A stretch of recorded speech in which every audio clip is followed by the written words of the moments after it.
Bon, Ganov, Gounafti, Meret Saïvrim, quand Yosef Hatzadik, il a été emmené devant Pharaon, la première des choses qu'il a dit, il lui a dit: j'ai été volé de la terre des Hébreux. Il n'a pas dit: ah, voix d'Améler, comment allez-vous? Enfin, on ne fait pas de la lèche. Quand on connaît sa place, on korvan la Torah. On peut remonter les gens vers la Torah. Ezrat Hashem. Tov. Boker Tov. Hashem Hashem, Naaseh Venatzlach, la Gdul Torah ou les Adira. Puisqu'on m'a pris mon livre ce matin pour démarrer mon nouveau sujet, on fera une étude sur le Tanakh, puisque la semaine prochaine je ne suis pas là. On commence David Amelech. Ezrat Hashem, nous sommes aujourd'hui mercredi, si je ne m'abuse, le Kav Gimel du mois de Sivan et le 10 du mois de juin. Pour la réussite de tous ceux qui nous écoutent, bien entendu, une grande Hatzlacha Leilou Nishmat pour mon beau-père, Shmuel Sami Ben Elisa, pour un bon Khatan, Be'ezrat Hashem, pour toutes les filles d'Israël, Bichlalam, Chaya Bat Daniel, Mesaouda Rivka, Bat Chaya. Et une grande Hatzlacha, Be'ezrat Hashem, pour Sarah Bat Daniel, à qui on souhaite une bonne réussite, un bon Khatan, une bonne Parnassa, une bonne Alia en Eretz Israël, Be'ezrat Hashem, elle et tous les Juifs qui se trouvent à Marseille et à Paris. Quoi? Abraham Ben Marie, Bezrat Hashem, Talia Bat Efrat, Myriam, Yehuda Ben Eliyahu Ayakar, qu'on embrasse très très fort. Voilà. Et Nachon, tout à fait. Shabbat, c'est l'Alluya de Rabbi Yonatan Ben Uziel. Mais le temps que Adam mette le cours sur le site, ce sera déjà Shabbat prochain. Que je te rappelle que ça fait très longtemps que les gens m'appellent et me disent: où sont les cours? Alors, réponse. Hier, il y en a eu 2 nouveaux, et ce matin 2 nouveaux aussi qui tombent pendant la nuit. Ah, Ezrat Hashem. Ça va, ça rejoint le site. Sans plus tarder, Rabbi Nachman de Breslev, on commence aujourd'hui la biographie du roi David. Ezrat Hashem. À propos de la délivrance, Eno Maskiret Shem Avodazara, Kadosh Baruch Hu Oselo Tovot, celui qui ne rappelle pas des noms d'Avodazara, Kadosh Baruch Hu lui fera des miracles. Mishetzach Le'ezeh Yeshua, Yisamach et Atzadik, celui qui veut être libéré de tracas, celui qui veut un miracle dans sa vie, celui qui a besoin d'être sauvé d'une situation, qu'il donne de la joie à un tzaddik. Voilà. Un tzaddik, Sameach Oto, Juchun Tenlo Yeshua. David Amelech Alav Shalom nous dit. David Amelech Alav Shalom, une fois que, bien entendu, le roi Shaoul a été destitué de son rôle de roi, ne quitte pas Dafka son poste facilement. Vous savez que le roi Shaoul, Alav Shalom, est un homme exceptionnel, grand, beau, puissant, et surtout, n'oublions pas, un Talmid Chacham hors du commun. On ne parle pas de n'importe qui quand on parle du roi Shaoul, Shaoul Amelech, de la tribu de Binyamin, Shalom Igal. David Amelech Aya Ben Amishpacha Nifheret Vahashuva, il faisait partie des familles les plus importantes de Eretz Israël à cette époque, puisqu'on parle de la famille de Ishaï. Et donc, il dit Ishaï, dit son aïeul qui était le chef d'Israël à cette époque qui le précédait. Boaz, bonne réponse. Oved, entre eux, mais Boaz est le pilier de la dynastie de Ishaï. Le pilier, Boaz est le maître, par excellence. Qu'est-ce que tu dis? Oui. Pas simplement Rosh Hanedrin, il est aussi le chef Bichlal incontesté d'Eretz Israël. Il est le taulier. C'est lui qui dirige tout. Boaz. Tout se fait Alpi Boaz. Vas-y comme ça, pourquoi chacune des personnes qui le précédaient étaient des renommées impressionnantes, comme tu dirais un petit peu Rabbi David Abu Hatzera, son père Baruch Hashem, comment il s'appelle, Rabbi Meir, Abu Hatzera, son grand-père Baba Saleh, son grand-père Rabbi Mesaoud, son arrière-arrière-grand-père Rabbi Yaakov Abu Hatzera. Quand tu entends les noms, tu dis oh, on se calme. C'est des noms, waouh. Kula Mancheshem Ayou. Alors, plein une fois, je ne me rappelle plus pour quel chassid, je crois que c'était Rabbi Yitzhak de Berditchev ou un autre, le Maguide de Mezrich, dont la maison avait brûlé et la mère s'était mise à pleurer. Alors elle dit, maman, c'est pas grave, c'est qu'une maison qui brûle, c'est que du matériel. Elle lui dit, je pleure pas pour la maison, ni pour les meubles, ni pour rien. Je pleure à cause des dessins et des photos de nos aïeux, qui sont morts, c'est des grandes sadiki, mais maintenant on n'a plus de souvenirs. Et c'est pas grave, ça commence à partir de moi. Même si on n'a pas eu le sroud d'avoir des pères ou des parents qui étaient waouh, des grands, c'est pas grave, commence à partir de toi. Et Bezrat Hashem, 3 générations, et après c'est Dieu qui s'en occupe. Kula Matcheshem Ayou Gedolim Maaser Medot Naalot. et donc de personnes avec de grandes midot, qui étaient comme Zera Miriam Anivia, Achot Moshe, Bezrat Hashem Ayat David, et de qui était aussi descendant, je ne sais pas pourquoi il dit ça, il dit que Zera Miriam Anivia. Le roi David vient aussi de la descendance de Myriam, donc de la tribu de Lévi, la prophétesse d'Israël. Myriam, c'est la sœur de Moshe. Il vient aussi de Zera Myriam, ce que je ne savais pas moi-même. Achot Moshe, Aya David. En général, si on nous dit ça, c'est qu'il vient du côté de la mère, pas du père. On expliquait la dernière fois que la mère donne la judaïcité. Il y a un rapprochement entre le père et la mère. Les mishpechotam, les vet avotam. Les mishpechotam, la famille. Les vet, la maison, avotam, de tes pères. De là, on comprend qu'il y a deux façons de définir un juif. La famille et le père. La mère donne la judaïcité, le père donne la tribu. Donc apparemment, on parle ici du côté de la mère. Shnei shenaim ibnei mishpachto, Boaz Iftzan, ve'Otniel ben Kenaz. Et de qui est-ce qu'on parle quand on parle de ses aïeux? On a dit déjà Boaz, et il y a encore quelqu'un d'autre. Baruch, Otniel ben Kenaz est un aïeul du roi David. Il a du Srutavot. Ayu Shoftim be'Israël, Sabo Oved intervient aussi. Kishmoaya, Kol Chayav Ayu Kodesh Lavodat Aboril Barach. Et bien entendu, quand des gens sont Kadosh, le Zera, la semence, elle est Kadosh. Ishaï Avi David.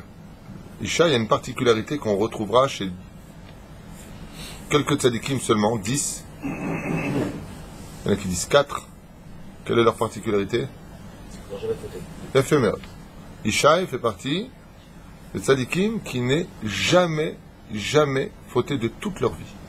Ça veut dire que tu regardes depuis la naissance jusqu'à leur mort, on n'aura trouvé en eux ni une faute au niveau de la pensée, de la parole ou de l'action. Jamais une faute. Ils ont vécu longtemps. C'est rare. Même pas du Havak Lachonara. Kloum. Alors dans ce cas-là, tu vas me dire pourquoi ils sont morts? Parce qu'on avait dit que celui qui faute, il meurt. Et celui qui faute pas, il meurt pas. À cause? Non. Pas à cause de l'Aïnara. Ça c'est pour Hanan et Michel Bezaria, ce que tu viens de dire. Pour la faute des enfants non plus. Non. C'est les enfants qui meurent à cause de la faute des parents et pas les parents qui meurent à cause de la faute des enfants. Mais dans le cas échéant, c'est... Hein? Alors, Korban pour Israël, bonne réponse, mais il y a une autre réponse, c'est pour se débarrasser de Klipat Noga. Ça veut dire que la mort, ce n'est pas simplement une fatalité humaine, c'est aussi une guérison d'une chose qu'on ne voit pas mais qui est en nous. Ce qu'enseigne le Haré Akadosh à propos de la mort de son Rav, qui était Rabbi Moshe Cordovero à la Vachalom, le Ramak, qui n'avait non plus pas fauté. Et Haré témoigne en disant, mon Rav n'a jamais fauté de sa vie, c'est mort. Pourquoi il est mort? Il dit, parce que nous avons une chose qui est placée sur nous qui correspond à la faute originelle, une espèce de plaque noire qu'on ne voit pas ce qui est sur nous, qui appartient à la faute originelle, et la mort permet de expier cela, de la retirer. Donc la mort est d'une certaine façon, pas simplement une punition, parce qu'elle fait partie des 10 malédictions de la création, mais aussi une réparation, il faut le savoir. Je vais changer ma phrase. La mort est une espèce de guérison d'une chose très importante qui correspond au dévoilement de la création du monde. C'est aussi une porte à franchir. C'est pour cela que même quand viendra Mashiach, on sera tous obligés de mourir, ne serait-ce qu'une seconde. Pourquoi? C'est comme si tu as quelque chose qui dérange dans les mains, tu veux t'en débarrasser, quelque chose qui ne sent pas très bon. Bon, va te laver les mains et reviens. Tu vas te laver les mains, et du savon, tu es propre, tu reviens. Tu n'es pas mort. Là, c'est un peu ça la mort. La mort, c'est aller se laver les mains de quelque chose. Hormis le fait qu'on se décolle de son enveloppe charnelle, et ainsi de suite. À Valky 40, la mort est un tikkun. Ça veut dire qu'elle fait partie d'une réparation, voire d'une guérison. Une fois qu'on s'est débarrassé de ça, on peut revenir à Triat Hametim, et Triat Hametim, on revient sans Klipat Noga, sans saleté sur nous. Top. Isha Yavi David, Aya Echad Migdolé Ador, il fait partie des grands d'Israël, Ve Echad Mi'arba'a Chasidei Olam, voilà, il le dit ici, des 4 spéciaux personnages qui, chez l'Ochat ou Miyom Ivaldam ve'ad Yom Motam, n'ont jamais fauté de leur vie. Ve'lu lo aya nigzar al adam lamut me'az shechata adam rishon ve'achal me'etz hadat, ce que je viens de vous dire à l'instant, il le disait plus tard. Si ce n'était pas une gzera d'Hachem de mourir, aya ben Ishaï chai leolam, il méritait de vivre pour l'éternité car il n'avait aucune accusation dans les cieux. Quelle sroute d'avoir un père comme ça.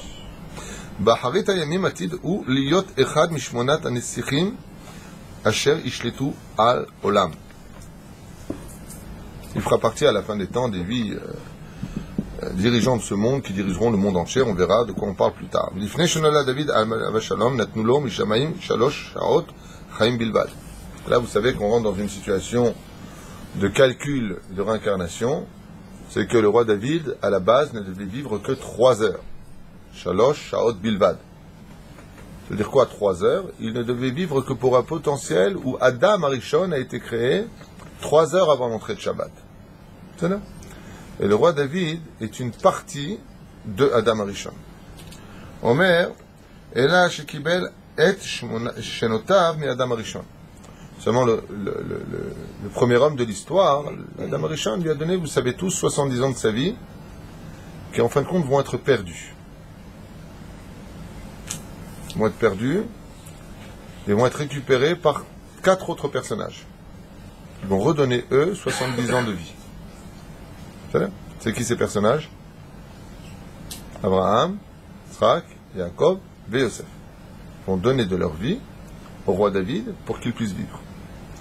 Et dans ce cas-là, je pose la question égale, pourquoi est-ce que Adam Arishon perd ce srout? Non. Parce qu'à la fin de sa vie, il a dit si j'avais su, j'aurais pas donné. Tout celui qui fait une misère et qui la regrette, la perd. Quand est venu le jour de sa mort à 930 ans, Adam Arishon, il a regretté. Il a dit, hey, tu as dit, il a dit, mais Kiyom et Molti Avor, tu as dit 1000 ans. Et aujourd'hui, j'ai 930 ans, pourquoi tu veux me prendre ma vie? Akadosh Baruch Hu lui a dit, tu as oublié que tu as signé que tu donnais 70 ans au roi David, et il a regretté. Akadosh Baruch Hu l'a quand même pris à 930 ans, mais il lui a annulé cette mitzvah, il l'a donné au Avot. Donc c'est les Avot qui en réalité ont donné la vie au roi David. Ah ben, Milechatrila, c'était Adam Arishon. Au début, c'était Adam Arishon. C'est ça? Alors, Akadosh Baruch Hu Adam Arishon, et kol adorot atidim latzet mimenu. Donc on nous dit ici le Midrash qu'au début, Adam Arishon a vu le livre de toutes les descendants d'Israël. Et le roi David devait naître et mourir tout de suite.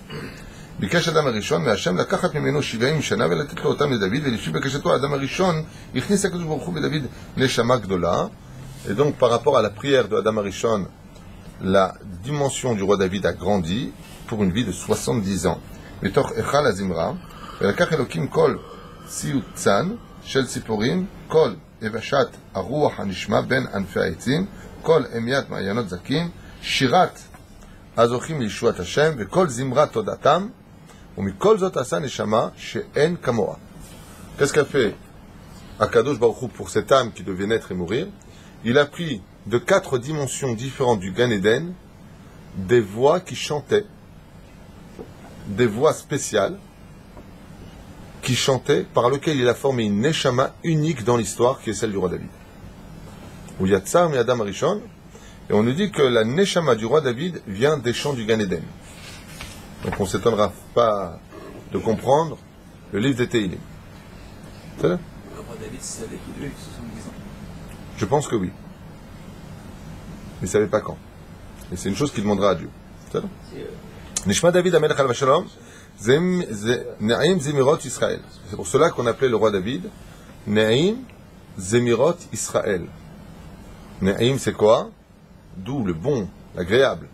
Zemirot, du chant d'Israël. Quand chantait le roi David, quelqu'un qui n'avait pas le moral, quelqu'un qui était ensorcelé, celui qui était même fréquenté par les démons, comme ce fut le cas du roi Shaoul, qui malheureusement après la guerre d'Amalek va avoir affaire à toutes sortes de dérangements pendant la nuit. Il va être dérangé par les Shindalet, et rien que par la présence de David Amelech quand il vient avec son harpe et qu'il chantait devant Shaoul Amelech, le roi Shaoul retrouvait toute son envie de vivre. Parce que le roi David représente l'espoir, le roi David représente la simcha, le roi David représente la réussite. Mashiach. C'est là? Bon idée. עוד בהיותו בבטן אמו של דוד, שר דוד השם ואמר. Et le premier chant qu'a fait le roi David, il l'a fait en tant qu'embryon dans le ventre de sa mère. Et quel a été son premier chant? Barechi nafshi et Hashem. Que mon âme bénisse Dieu. Pour lui comprendre l'hébreu, il n'y a pas marqué ici que mon âme. Barechi nafshi. Lo ruchi velo nishmati. Il n'y a pas marqué neshama. Il n'y a pas marqué ruach. il y a marqué nafshi. Nafshi, c'est quoi? C'est le sang. C'est-à-dire que la matière, quand elle s'est formée, s'est déjà mise à chanter dans le ventre de sa mère en l'honneur du Créateur du monde. Barechi nafshi et Hashem. Shenolad vera'a et Hashemesh, la yarev kochavim, ça, quand il a commencé, dès qu'il a grandi à voir le soleil, la lune et les étoiles, il a dit Barechu Hashem kol tseva'av. Que toutes les constellations, que toute la création, les soldats, si je peux me permettre, du Créateur du monde, le bénissent. Mais Shartav oseret sono, ses serviteurs qui font sa volonté. Uksheinika oto immo besava, et quand sa mère lui donnait le sein et qu'il était rassasié, Berach et Hashem les morts, il disait Barechi nafshi et Hashem ve'al tishkechi kol gemulav. Que mon âme bénit Dieu et qu'il n'oublie jamais tout le bien que Dieu lui a fait. Il est avec le chant dans la gorge.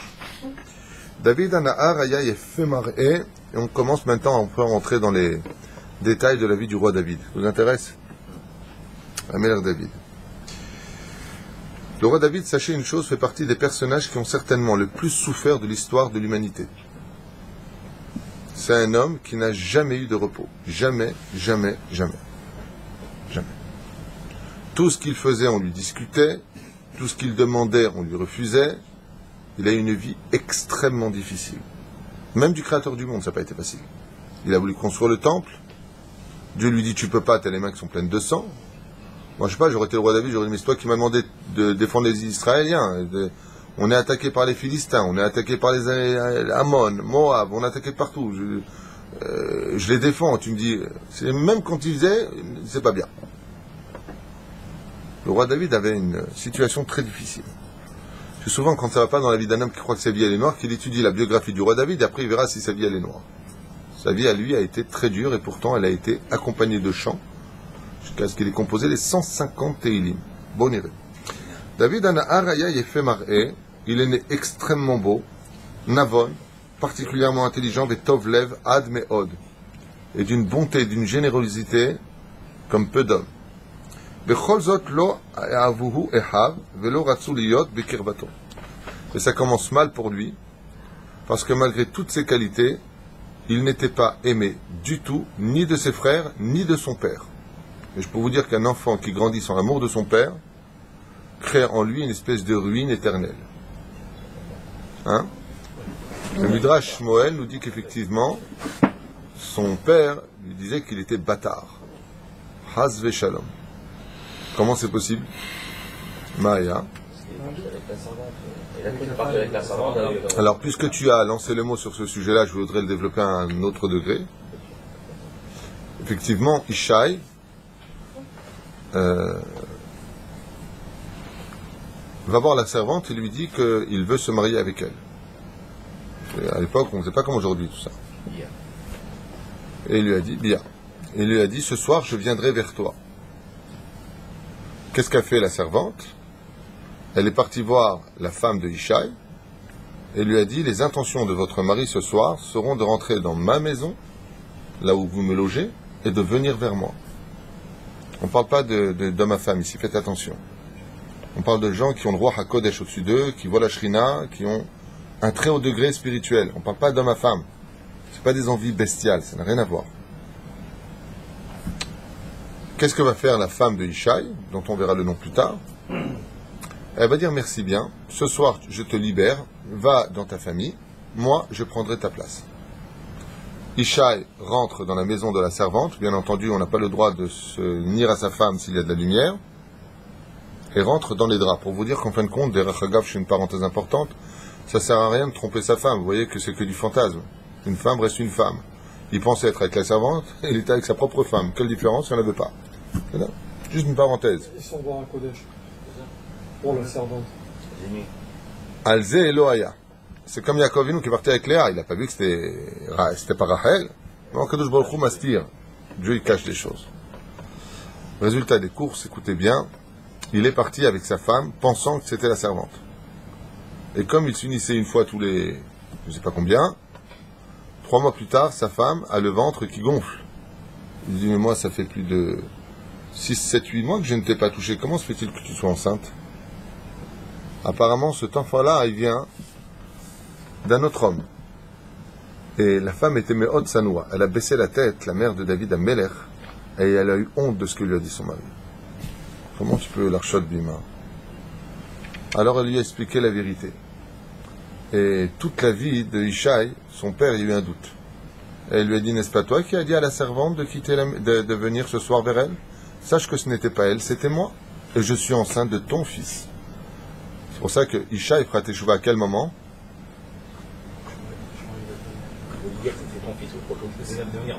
Absolument. Quand il va venir oindre le roi David, Ishaï va comprendre que sa femme avait dit la vérité. C'est là. Mais alors, comment on peut dire que Ishaï l'a jamais écouté? Où elle est sa faute? Il a accusé sa femme de partir avec quelqu'un d'autre. C'est dans la Torah. Un homme qui a un doute sur sa femme, c'est pas une faute. C'est un commandement de la Torah. Où est le problème? Écoute, je doute. Le mec qui rentre chez lui, il voit sa femme qui sort avec un mec de sa chambre pendant 1 heure, ils étaient là-bas. Cherchez quoi? Ben justement, on cherchait des papiers dans le... On travaillait sur un sujet très important. C'était la découverte de l'autre. Un doute, c'est un doute. C'est pas un péché d'avoir un doute. Le mec qui met son porte-monnaie ici, il n'y a personne dans la pièce. La femme de ménage qui rentre et qui ressort, il n'y a plus de porte-monnaie. Vous m'accusez, attention, bah oui, avec toi. Hein. Je voudrais juste comprendre, dis-moi ce qui s'est passé. Un doute. C'est pas un péché d'avoir un doute. Quoi. En tout cas, quoi qu'il advienne, il y a une question qui se pose. Cette servante, elle était quand même gentille, je trouve. Parce qu'en général, il y a marqué Marbe Shfachot, Marbe Zima. Quand tu as beaucoup de servantes, tu as beaucoup d'inceste à la maison. En général, les femmes de ménage, pas n'importe quelle, je parle, mais celles qui sont constamment dans les... Et on voit ça beaucoup aux États-Unis, des Rachagav, très, très fréquent aux États-Unis. Elles ont une jalousie comme ça vis-à-vis de la patronne, de la femme du mari, et elles s'imaginent souvent, quand ils sortent là-bas, elles mettent des bijoux, qu'elles remettront peut-être à leur plage, j'en sais rien, mais en tout cas, hein, elles aimeraient bien avoir aussi le mari pour eux. La nature, c'est comme ça. Ce que dit la Gemara, c'est pas de moi, mais c'est ta vote. Celui qui a beaucoup de femmes de ménage, il risque d'avoir des tentations qui seront plus évidentes que s'il n'en a pas. C'est là. La reine Bezrat Hashem atar besicha im haisha. Elle a quand même un srout. Vous avez une réponse à me donner? Égal, t'as une réponse? C'est quand même beau. Elle va voir. Elle a été loyale. Alors moi, c'est justement la question que je pose, c'est qu'il n'est pas fréquent, je n'ai pas dit que c'était impossible, je n'ai pas dit qu'il n'y en a pas, mais il n'est pas fréquent de trouver ce genre de choses. Parce que c'est une loyauté qui est quand même assez spéciale. Le Rama de Pano répond à cette question. Comme on n'a pas le temps, je vous réponds. Rabbi Yishaï de Pano, il dit, parce que cette servante n'était autre que la réincarnation de Hagar.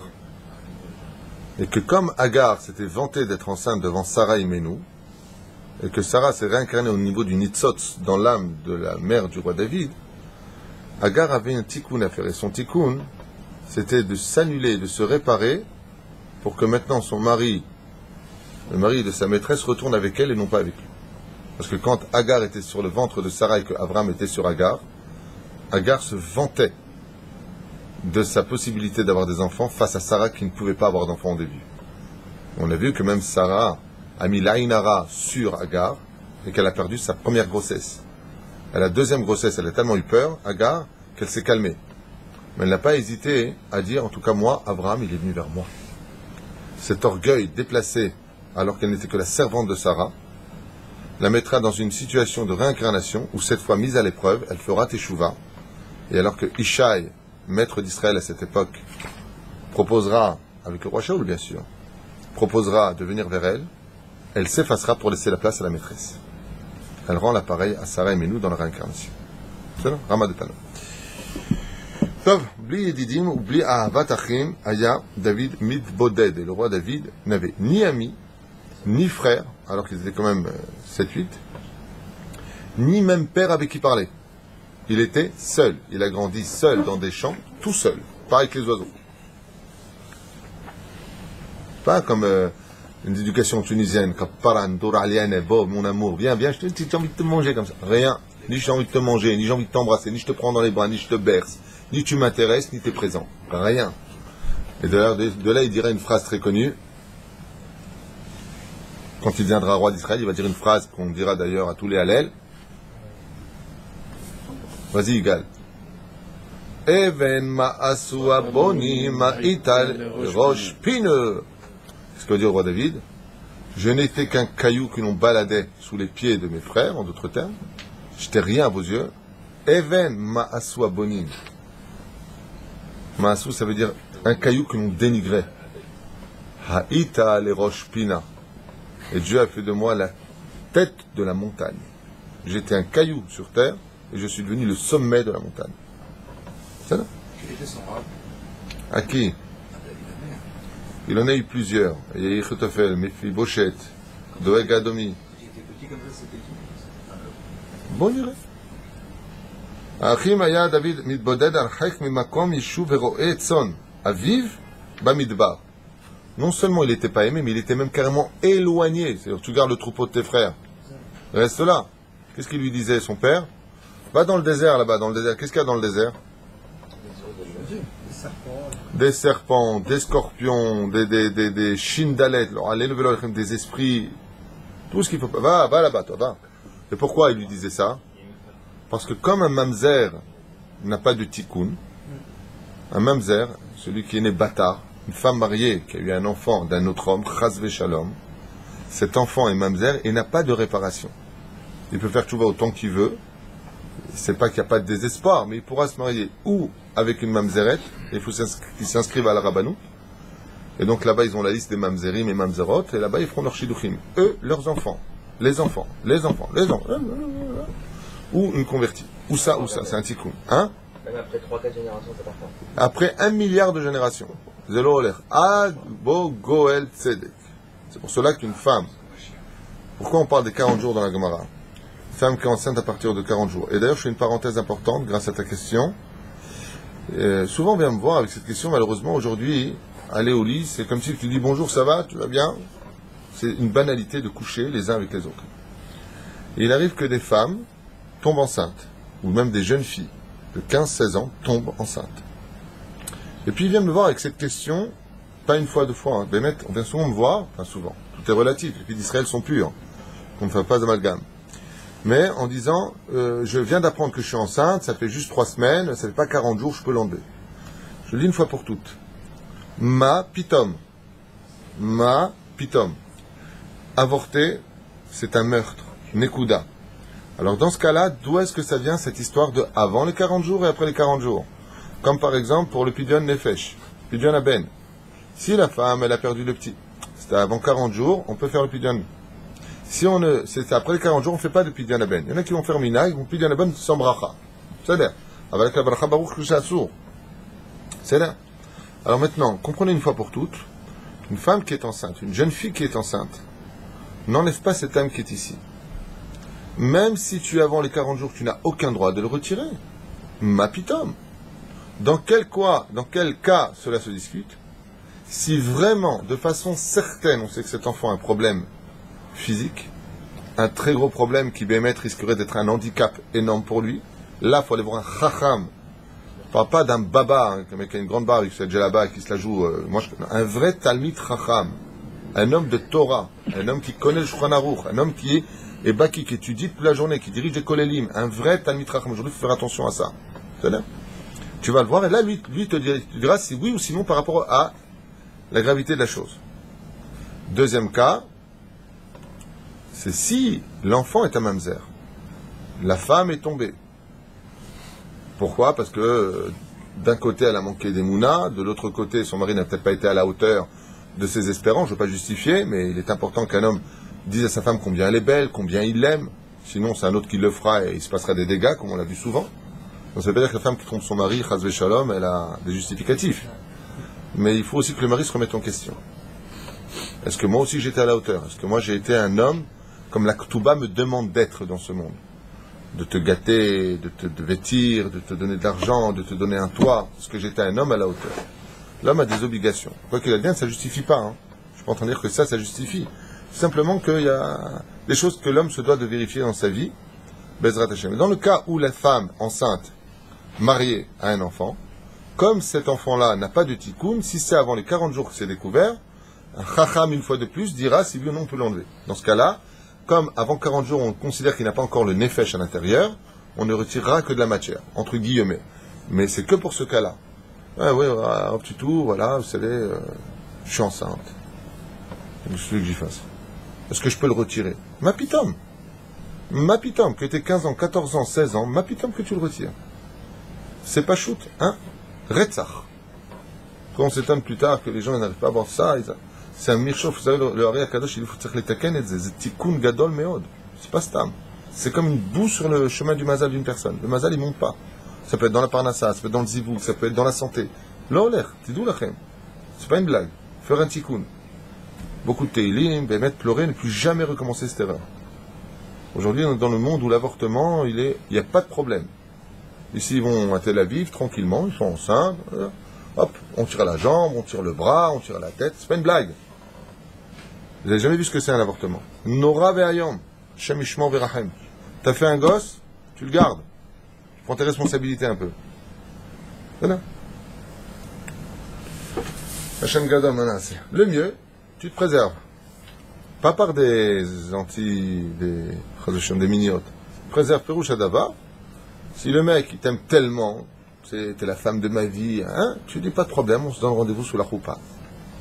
Le lendemain de la choupa, tu lui dis maintenant, prouve-moi que tu m'aimes. Hein? Pas le soir. Ça veut dire quoi, ça? Quoi pas le soir? J'ai pas compris. Le lendemain de la choupa. Après la choupa, il peut. Une fois qu'il est marié, il est marié. Oui, après le mariage. C'est là. Et Matsonaya. Donc voilà, juste referme cette parenthèse très importante. Il n'y a pas de 40 jours pour enlever un enfant d'une jeune fille qui est tombée enceinte. En d'avoir casé, t'es enceinte, tu le gardes, ma fille. En malasot.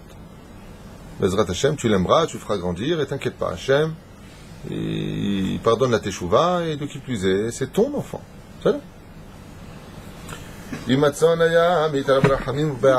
roi David, le fait qu'il soit jeté à droite, à gauche, il ne peut même pas revenir chez lui. Il vit avec un troupeau, et il parle avec les étoiles. Rien à faire. Hein? Et où il est? Dans le désert, avec des animaux, et il n'a personne avec qui parler. T'as vu nous tov. Donc qu'est-ce que faisait le roi David toute la journée? Il chantait en l'honneur de Dieu, il faisait la hit bodedut. Il parlait avec le créateur du monde.